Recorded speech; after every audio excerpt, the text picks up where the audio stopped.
Assalamualaikum warahmatullahi wabarakatuh.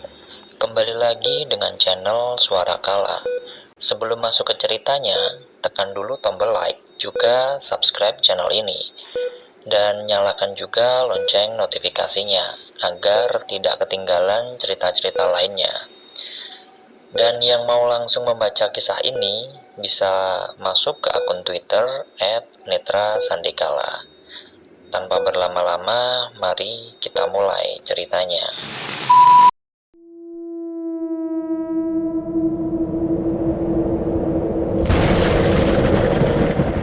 Meski dengan sejuta pertanyaan, aku tetap mengantongi bunga kantil pemberian Mas Suroso. Aku kembali menatap punggung Mas Suroso yang hampir ditelan kegelapan. Sedikit timbul keraguan, apakah aku harus pergi ke saung atau mengikuti orang itu?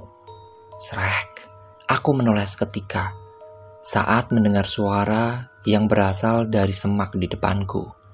"Keluar!" teriakku entah kepada siapa. Memang semenjak tadi aku merasa ada pasang mata yang memperhatikan kami. Takut, jelas aku takut. Namun percuma saja aku menjerit. Meminta tolong pun tak akan ada yang mendengar. Alih-alih diselamatkan, malah dikira sedang melakukan sesuatu yang buruk untuk warga desa.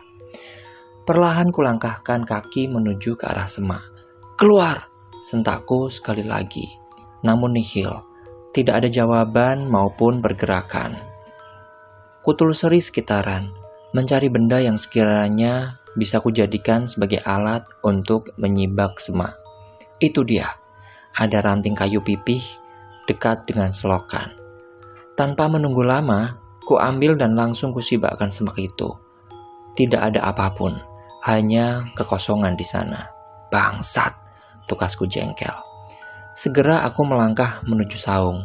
Waktu sudah sedemikian sempit. Keselamatan Bapak dan Setio menjadi taruhannya.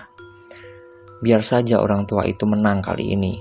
Kalau ada satu kesempatan saja, bakal kujedotkan kening Mbah Mangun yang gila itu ke dinding rumah. Aku memacu langkah lebih cepat, hingga saat hampir sampai, mataku membelalak ngeri. Di sana, di tempat itu, sesuatu yang selama ini kutampik keberadaannya, kini terlihat lebih jelas daripada kemarin malam. Sosok laki-laki yang kukenal sebagai tetanggaku meringkuk di ujung saung dengan tangan mendekap lutut. "Astagfirullah," gumamku pelan. Kuberanikan diri untuk melangkah perlahan, mencoba sebisa mungkin tak bersuara, agar sosok itu tak mendengar atau merasakan keberadaanku. Aku menahan nafas. Akhirnya sampai di pinggiran saung. Aku tidak berani duduk. Suara sedusan dan tangis Pak Supri terdengar jelas di telingaku. Terus kuperhatikan sosok itu, hingga tiba-tiba ada semacam aliran dingin yang menjalar dari kaki sampai ujung kepala. Tak hanya itu saja, seolah aku merasakan ada sentakan dari rok sepanjang lutut yang kupakai. "Mbak," ucap suara lirih bergaung di telingaku. Spontan aku pun menoleh, mengeluarkan jeritan nyaring. "Shh," ucap bocah yang kutemui di rumah tadi. Aku menyangkal kalau ini adalah anak Pak Marsin. Jelas sekali, dia hanya jelmaan jin yang sedang disuruh oleh Mbah Mangun. "Meneng, sedelat meneh dedemite teko." "Diam, sebentar lagi dedemitnya datang," ucapnya. Dan benar saja, dari kejauhan aku mendengar suara lolongan anjing. Perasaan yang tak bisa kujelaskan, tapi aku tahu Kromo Leon sudah muncul. "Nduk, mulai nduk, mulai," ucap suara Pak Supri di ujung sana. Aku menggeleng, menutup mata sambil berjongkok di bawah saung. Hanya ini barikade terakhirku. Kromoleo, moleo, kromoleo. Debar jantungku semakin kencang.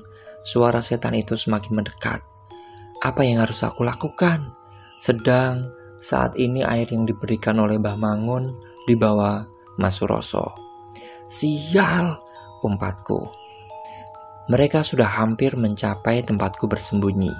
Meski tanpa suara, jelas sekali keberadaan mereka semakin mendekat. Namun ternyata mereka berlalu begitu saja. Hampir aku bernapas lega. Namun sekali lagi suara keheningan dipecahkan oleh bisikan bocah kecil yang sedari tadi ikut jongkok di sampingku. Ayo, ucapnya yang sudah berdiri. Aku tak menanggapi. Inilah yang diminta oleh Mbah Mangun, menggali kuburan salah satu korban keganasannya. Aku berdiri, tak mau membuang waktu lagi. Pastilah Kromoleo sedang berada di desa. Bocah itu sudah berjalan jauh di depanku. Setan, umpatku kesal sambil berlari menyusulnya. Tanpa sadar, aku sudah sampai di depan gapura makam desa. Tempat ini jauh lebih sepi dan mencekam daripada yang kuperkirakan. Aku meneguk ludah saat mendapati lampu bohlam berwarna kuning menggelayut berkedip terkena angin. Belum lagi aroma kembang dan tanah kuburan yang menyeruak pekat di hidungku. Duh Gusti, apa benar aku harus melakukan ini semua? Bodoh sekali diriku ini. Kenapa pula harus mengikuti keinginan Mbah Mangun? Sungguh bakal kubalas semua perlakuannya. Kutolehkan kepala, mencari sosok kerdil tadi. Kemudian jauh di sana, di bawah pohon kamboja, hampir di tengah kuburan, kulihat siluet bocah sedang berdiri, mengacungkan jari telunjuknya. Bergegas aku melangkah, sudah kepalang tanggung kan? Tepat saat sampai di sana, sebuah nisan tak bertuliskan terpampang jelas. Tanahnya masih baru. Bunga tabur pun masih ada beberapa yang tersisa. Kubur milik siapa itu? Tak peduli milik siapa, aku segera menggali dengan tangan. Dan ini terlalu lama. Aku bergegas mencari benda untuk mempercepat pekerjaanku. Mas Suroso, bangsat kamu mas, ucapku sambil meneteskan air mata. Bukannya dia membantu, malah hilang entah kemana. Terus kugali tanah kubur menggunakan tangan. Dan sialnya, tidak ada benda apapun yang bisa kugunakan untuk mempercepat pekerjaanku. Sial, sial, sial. Aku meraung terus memukulkan tanganku. Percuma saja aku menggali seperti ini. Bisa sampai tengah hari jika terus kulakukan. Dan berdebahnya lagi, bukan hanya satu sosok yang muncul. Aku tak sadar sejak kapan mereka muncul. 1, 2, 3, tidak, bahkan ada 10 lebih pocong yang berdiri tidak jauh di tempatku. Buk, buk, buk. Seketika bulu kudukku meremang kuat. Kutolehkan kepala ke sumber suara. Kini hanya berjarak kurang dari 3 meter. Salah satu pocong dengan rupa busuk menghitam berdiri di sana. Duh, bisik suara Paro tepat di sampingku. Aku benar-benar tak berani menolehkan kepala. Duh, sekali lagi suara itu muncul, namun bukan berasal dari sisi kiriku. Astagfirullah, ucapku kaget sampai melompat jatuh ke belakang. Tepat di hadapanku muncul sosok orang gila yang meninggal kemarin. Lehernya miring ke kanan, seolah tulangnya patah, bibirnya robek, matanya melotot dengan kulit yang begitu pucat. Marep ngopo? Mau apa? Tanya pria itu. Aku langsung berdiri dan berlari menjauh. Beberapa kali tersandung batu nisan. Tapi tak kuhiraukan. Aku tidak kuat dengan ini semua. Panik. Aku mencoba untuk mencari peluit yang diberikan oleh Mas Suroso. Namun tak kutemukan keberadaan benda itu. Tak terasa aku sudah kembali masuk ke dalam desa. Aku bergegas kembali ke rumah tanpa pikir panjang. Dari kejauhan kulihat lampu rumah bapak masih menyala. Ada kemungkinan orang-orang itu masih di sana. Yakin bah, mereka bakal berhasil? Tanya suara yang kukenali milik Pak Kades. Aku hampir masuk ke dalam, mengurungkan niat. Kuputuskan untuk mengendap dan jongkok di bawah jendela. Biarkan saja, toh berhasil tidak berhasil, orang itu pasti bakal mati kok. Setelah semua selesai, kupastikan kamu bakal menjadi kepala desa seterusnya, ucap Mbah Mangun. Aku tercengang mendengar apa yang mereka sampaikan. Kenyataannya, Pak Kades memang bersekongkol dengan mereka. Tapi bisa kan Mbah, kau sisakan yang wanita? Aku ingin mencobanya, ucap Pak Kades dengan tawa cekikikan. Ih, dasar rakus. Tidak cukup kamu menghamili istri Marsin. Tidak cukup aku membunuh anak-anaknya, membuat Nawir menjadi gila, tanya Mbah Mangun. Aku mendekap mulut kencang. Tidak menyangka mereka bisa melakukan ini semua. Aku dari awal memang sudah curiga dengan rentetan kematian warga desa. Bukannya kamu juga menikmati tubuh wanita itu, tapi sialnya malah ketahuan Pak Suprih, ucap Pak Kades tertawa mencemooh. Terdengar suara tamparan cukup keras, berbarengan dengan suara Pak Kades yang hilang seketika. Aku tahu, Mbah Mangun sudah menampar mulut Pak Kades. Diam, kalau kamu bukan anakku, sudah kapan lalu kutumbalkan untuk mereka. Kalau bukan ibumu yang mengiba, aku tak sudi punya anak sepertimu, ucap Mbah Mangun licin. Sudah, sekarang kita kumpulkan warga desa. Aku yakin Suroso dan Widuri sedang menggali kubur. Setidaknya setelah ini tidak ada yang curiga kepada kita, ucap Mbah Mangun. Terus mereka bagaimana? Ucap Pak Kades. Bunuh. Biar nanti kubuat seolah Widuri yang melakukannya, kata Mbah Mangun enteng. Aku terkesiap, menggelengkan kepala dengan panik. Aku tahu maksud mereka adalah Bapak dan Setio. Terjadi pergerakan di dalam rumah. Panik aku merogoh saku celana. Beruntungnya peluit itu ternyata masih ada. Tanpa pikir panjang, aku langsung saja membunyikan peluit itu sekeras mungkin. Terjadi kegaduhan di sana. Aku melompat ke arah samping rumah, terus melangkah menuju rimbunan pohon bambu. Aku yakin mereka tidak akan mencariku di sini. Tapi bagaimana dengan kondisi Bapak dan Setio? Kini semua kepingan puzzle sudah kudapatkan. Bangsat betul mereka. Seharusnya dari dulu kubunuh saja dua orang itu bersama antek-anteknya. Tak tahan, aku melangkah mendekat ke arah rumah saat dua orang suruhan Mbah Mangun sudah tidak terlihat. Berjaga-jaga dari segala kemungkinan, aku mengendap berjalan ke arah kamarku. Hanya tempat itu yang aman untuk kumasuki. Hanya aku sendiri yang tahu kalau jendela kamar kuncinya rusak. Perlahan sepelan mungkin aku membuka pengait jendela. Suara umpatan dan kemarahan Mbah Mangun dan Pak Kades terdengar jelas dari arah ruang tamu. Piye Mbah, apa itu tadi? Kata Pak Kades. Berisik. Cari siapa yang membunyikan peluit itu, kata Mbah Mangun jengkel. Sekarang aku sudah berhasil membuka daun jendela. Hanya tinggal melompat dan masuk. Setelah itu ku cari benda untuk memukul kepala tua bangka itu. Ya, hanya seperti itu. Pelan aku menempatkan kedua tanganku, lalu ku tarik tubuh agar bisa menggapai lubang jendela. Namun, saat kakiku sudah sampai separuh, terdengar suara orang mendekat. Buru-buru aku tarik satu kaki lagi. Tepat di saat kedua kakiku sudah menapak di lubang jendela, beberapa meter di sana ada sesuatu yang mengganjal mataku. Kromo Leo, bisikku parau. Bersamaan dengan itu pula terdengar suara pintu kamar yang dibuka. Keputusanku hanya sepersekian detik, melompat keluar bertemu Kromo Leo atau melompat ke dalam bertemu dengan Mbah Mangun. Spontan saat pintu terbuka, aku melompat keluar. Ada sesuatu yang merobek kulitku, entah itu paku atau serpihan kayu. Aduh! Aku mengerang saat tubuhku bertumpukan dengan lantai. Weh! Ucap suara yang langsung berjalan ke arah jendela. Buru-buru aku berdiri dan menghambur ke semak-semak.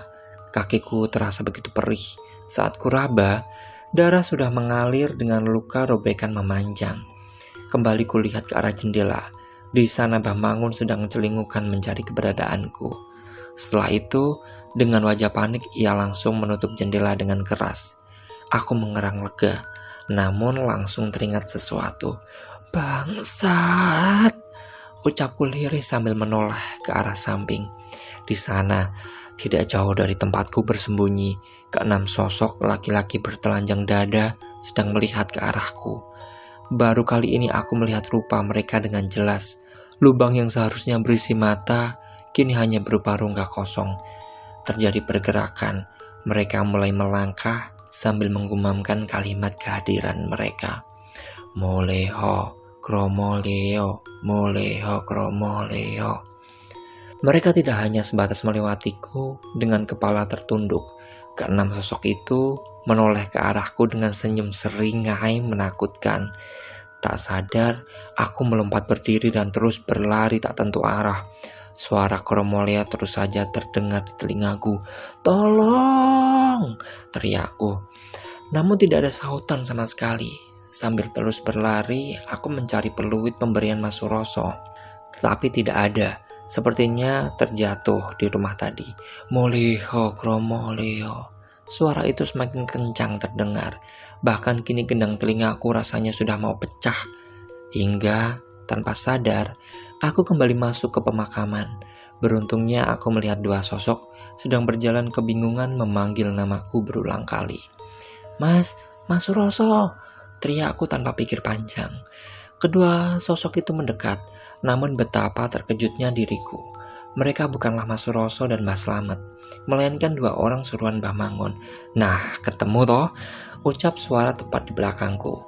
Tubuhku meremang hebat. Tak kusangka Pak Kades sudah berdiri di belakangku dengan senyum penuh kemenangan. Plak! Ia menamparku keras sekali sampai aku jatuh ke samping, sehingga sikuku mengenai batu nisan. Aduh, rangku. Mana? Sudah kamu ambil bagian tubuh orang gila itu? Ucap Pak Kades sambil memajukan tangannya. Aku mengerang, merangkak mundur menjauhinya. Loh, kenapa Nduk? Jangan takut, ini Pak D. Aku disuruh Mbah Mangun kesini untuk membantumu, ucapnya lembut. Najis, pergi, dasar pembunuh gila, ucapku tanpa sadar. Ngomong apa toh Nduk? Ayo cepat, nanti setan kromoleo muncul, ajaknya. Aku menggeleng kuat, terus saja berusaha menjauh dari manusia bermuka dua ini. Pergi, teriakku histeris. Pak Kades tampak bingung dengan sikapku. Ia berusaha untuk membantuku, namun selalu kutepis. Karena tidak sabar, akhirnya dia memunculkan sifat aslinya. Nurut, apa kubunuh kamu sekarang? Ucapnya berbisik mengerikan. Pak Kades menarikku paksa. Bukan hanya itu saja, ia mengambil sapu tangan dan menjejalkan ke mulutku. Aku pasrah, air mata terus mengalir tak terkendali. Jika rencana mereka berhasil, mungkin malam ini, malam terakhirku, atau setidaknya berakhir di rumah sakit jiwa. Apa yang kamu ketahui, Nduk? Tanya Pak Kades sambil memimpin berjalan. Aku diam tak menanggapi. Ia berhenti dan menatapku lekat-lekat. Kamu yang membunyikan peluit itu? Tanya Pak Kades. Sekali lagi tak kujawab. Pikiranku sudah penuh dengan sosok Mas Suroso. Di manakah dia? Apakah dia meninggalkanku? Ya, pasti kamu yang sudah membunyikan peluit itu. Wah, ndak bisa ini. Harus diberi pelajaran, ucap Pak Kades.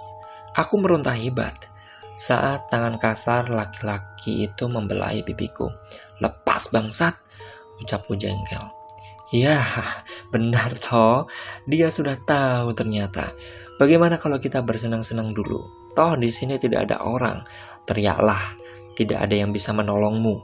Sudah jauh-jauh hari, kuberikan himbauan untuk tidak keluar rumah selepas malam. Imbuhnya saat aku mencoba memanggil nama Mas Suroso. Cukup, aku akan turuti kemauanmu. Biarkan aku sendiri yang memuaskanmu, tapi tidak di sini, di gubuk sana, dan suruh mereka pergi, ucapku lantang. Wah, jangan begitulah. Mereka juga mau menikmatimu, Nduk, jawab Pak Kades. Aku menggeleng. Kalau mau ya silahkan, kalau tidak, ya mending aku mati, ucapku lantang. Pak Kades tampak berpikir. Baik, kalian pulang dulu. jangan beritahu Bapak kalau aku sudah bertemu dengan wanita ini, perintah Pak Kades. Awalnya mereka berdua menolak, namun dengan gertakan dan ancaman, kalau keluarga mereka akan dijadikan tumbal untuk ilmu bapaknya, terpaksa mereka menuruti. Ayo, jangan berani-berani kabur atau kubuat sobekan di bibirmu yang cantik itu, ucap Pak Kades mendorongku untuk berjalan di depannya. Saat sudah sampai di saung, aku kehabisan akal. Pak Kades menyuruhku untuk duduk. Ia mulai menyentuh tubuhku. Hingga saat aku meraba kantong celana, kurasakan ada benda padat bertekstur. Perlahan ku tarik bunga kantil yang masih runcing itu. Pak Kades masih sibuk menggerayangi tubuhku. Dengan jantung berdebar, aku menunggu. Hingga saat kepalanya hampir setara denganku, sekuat tenaga kutusukkan ujung bunga kantil ke matanya. Meskipun tidak tajam, ia tetap mengerang kesakitan. Kutambah saja dengan mengayunkan dengkulku ke arah selangkangannya. Suaranya makin terdengar nyaring. Kudorong tubuhnya dan mundur meraba sekitaran. Hingga di ujung saung aku melihat benda tak asing. Buru-buru aku meraih kendi itu dan langsung saja kuhantamkan ke tempurung kepalanya. Seketika bau anyir menyerebak hebat. Campuran antara darah dan bau tanah serta bangkai menjadi satu. Laki-laki itu pingsan. Beberapa kali aku menendangnya untuk memastikan kalau Pak Kades sudah tumbang. Saat aku hampir saja beranjak, terdengar suara langkah kaki cepat dari arah samping. Di sana, Mas Suroso dan Mbak Slamet sedang tergopoh berjalan ke arahku. "Dok, kamu dari mana? Apa yang terjadi?" ucapnya langsung memelukku dengan erat. "Wit, apa ini? Apa yang terjadi?" tanya Mbak Slamet saat melihat Pak Kades masih pingsan di pinggiran gubuk. Segera aku menceritakan apa yang sudah terjadi. "Bangsat, jadi selama ini kita ditipu," ucap Mas Suroso murka. "Sur, tenang, jangan gegabah. Kita tahu Mangun seorang dukun, jangan sampai kamu kena tulahnya," kata Mbah Slamet. "Sebenarnya apa yang terjadi, Mbah? Kenapa orang-orang itu begitu jahat?" tanya aku penasaran. "Dok, maaf, bukan aku tidak mau membantu, tapi kalau Mangun sampai tahu aku ikut campur, pasti dia bakal nekat. Aku tahu dia menimba ilmu hitam, bahkan Kromoleo dia sendiri yang memanggilnya," jelas Mbah Slamet. "Jadi memang Kromoleo itu untuk ilmu hitam?" kataku tak percaya. Benar dan juga salah. Kromoleo memang dedemit yang menunjukkan bakal ada orang yang meninggal. Tapi bisa saja itu dimanfaatkan untuk sesuatu yang jauh lebih buruk, ucap Mbah Slamet. Terjadi pergerakan di samping. Pak Kades mulai bangun dari pingsannya. Tanpa kami aba-aba, Mas Suroso langsung memukul belakang kepalanya, membuat orang itu terkapar kembali. "Nek mati piye, Sur? Kalau mati bagaimana, Sur?" ucap Mbah Slamet kaget. "Ya kubur toh, kok bingung?" tukas Mas Suroso singkat. "Matamu," tukas Mbah Slamet. "Jadi gimana, Mbah?" tuntutku. "Seperti yang ku bilang, Dok, Kromoleo hanya dedemit biasa, tapi Mangun memanfaatkan keadaan. Bahkan kalian sudah melakukan ritual yang dia mintakan?" tanya Mbah Slamet. Aku mengangguk, masih tidak tahu arah pembicaraan Mbah Slamet. "Terus apa yang harus kulakukan?" tanyaku mendesak. "Waktu semakin sempit, bisa saja Bapak dan Setio sudah mati saat ini. Kita pura-pura ritual itu selesai, biar warga desa tidak curiga. Mereka sudah terhasut oleh ucapan Mbah Mangun dan laki-laki ini," kata Mbah Slamet singkat. "Terus, mana bunga kantil pemberianku?" tanya Mbah Slamet. "Sudah kucolokkan ke mata Pak Kades. Dia hampir melecehkanku, Mbah," ucapku jengkel sambil menunjuk ke arah Pak Kades. "Aduh, ya wis, kata Mbah Slamet dan langsung berjalan ke arah Pak Kades. Entah apa yang sedang ia lakukan, beberapa kali ia bergumam dan meludah ke wajah Pak Kades. "Mbah?" tanya Mas Suroso. "Ben lali, dikira aku yo ra iso nyirep wong po." "Biar lupa, dikira aku tidak bisa menyirep orang," kata Mbah Slamet langsung mendahului kami. Aku terus memacu langkah mengikuti Mbah Slamet dan Mas Suroso. Kami tak langsung pergi ke rumah, melainkan ke arah rumah Mbah Mangun. "Mas, mau kemana?" tanya aku penasaran. "Kita ambil benda yang bisa membuat Mangun kapok," kata Mbah Slamet tanpa menoleh. Setibanya di rumah Mbah Mangun, laki-laki tua itu langsung menendang pintu. Ia menghambur masuk ke dalam, sedang aku dan Mas Suroso menunggu di depan dengan keadaan panik. "Mbah, cepat!" panggil Mas Suroso. "Mbah Slamet ngapain sih, Mas?" tanya aku panik. Takut-takut ada warga yang tahu. Mas Suroso pun menggeleng. Ia tidak tahu apa yang sedang dilakukan orang tua itu. Setelah beberapa saat, barulah Mbah Slamet muncul menenteng tas kresek hitam. "Ayo," ajaknya langsung pergi melangkah. Tanpa banyak bertanya, aku bergegas mengikuti kedua laki-laki di depanku. Meski dengan berjuta pertanyaan, aku enggan memikirkan apa yang sedang terjadi di rumah Bapak. Apakah Bapak dan Setia masih hidup, atau orang-orang itu sudah membunuh mereka? Kali ini kami masuk kembali ke area pemakaman. Suasana masih sama persis. Bahkan para pocong yang tadi berdiri mengelilingku masih setia berada di sana. "Sudah, biarkan, mereka tidak akan mengganggumu. Yang bahaya itu kalau Kromolio muncul lagi. Apalagi makanan mereka sudah kamu rusak, Dok," ucap Mas Slamet. "Makanan?" tanyaku kebingungan. "Kendi bekas air jenazah," ucap Mas Slamet. Kesadaranku muncul mendadak. Teringat akan instruksi Mbah Mangun untuk menyiramkan air itu ke keranda Kromolio. "Terus bagaimana, Mbah?" tanyaku panik. "Tidak masalah, paling sekarang dia sedang menikmati tubuh Pak Kades yang jumawa itu," tukas Mas Suroso jengkel. Aku mengerutkan dahi. Sejak kapan dia tahu ini semua? Kenapa dia tidak memberitahuku sama sekali? "Di sini saja," ucap Mbah Slamet. "Aku mengenali makam ini, milik orang gila yang tadi muncul saat aku mencoba menggali tempat tidurnya." "Mbah, kita mau ambil mayatnya," tanyaku tak percaya. "Kalau seperti ini, apa bedanya Mbah Slamet dengan Mbah Mangun?" "Dih, rak sudi, Dok. Aku cuma butuh tanah makamnya saja," tukas Mas Slamet. Segera ia membungkuk bungkusan kresek yang dibawanya. Sebuah kendi kecil, celana dalam kumal, dan beberapa bunga tabur. "Mbah, celana dalam siapa itu?" tanya Mas Roso bingung. "Celana dalam Mangun? Ya biar tahu rasa. Awalnya aku hanya ingin mematahkan ilmunya. Akan tetapi setelah tahu cerita Widuri, lebih baik begini," ucapnya. "Begini bagaimana?" tanyaku memastikan. "Ya begini apa adanya," jawabnya suram. Aku melihat ke arah Mas Suroso, mencari jawaban di sana, tapi ia hanya menggeleng, memberikan perintah untuk tidak bertanya lebih. Mbah Slamet mulai menghidupkan kemenyan dan dupa. Lalu ia membakar celana dalam itu dan memasukkan ke dalam kendi bersama tanah kuburan di depannya. Seketika udara sekitar menjadi pengap. Bahkan aku mendengar suara teriakan nyaring keras di sekitarku.